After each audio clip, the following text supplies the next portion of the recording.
Today we're making Portokalopita, Greek orange cake. Start the syrup, 2 cups Greek water, 600 grams sugar, 100 ml fresh orange juice from your yard's tree, the skin from 1 orange, and 1 Greek cinnamon stick. Turn him on the heat, boil for 2 minutes, turn him off. Get 1 packet filo pastry, roll him and cut him up. Give him a good toss so he's getting some air. Put him 1 tray, put him in the oven, 100 degrees Celsius, 30 minutes. In 1 bowl, put aside 4 eggs, another 200 grams healthy sugar, mix him up a little bit. When he's done, 200 grams Greek yogurt, 200 ml orange juice, 200 ml oil, 2 teaspoons vanilla, 1 tablespoon baking powder, and the zest from 2 more oranges. Once it's all mixed up, take him out of the filo, crunch him, and drop him in the bowl. Mix him up, and keep going more and more. This is how it's looking, with all the pastry inside. Get 1 dish, little bit this way, a little bit more bigger this way. Put a little bit oil inside, and brush him everywhere. Put a little bit flour, so it's not gonna stick in. And put him inside. Shake him up a little bit, do your cross, put him inside the oven, 160 degrees Celsius, till it's coming golden brown.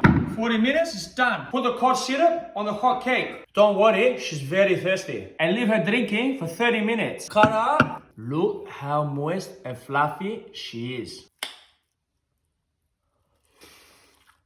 Bloody beautiful, mate.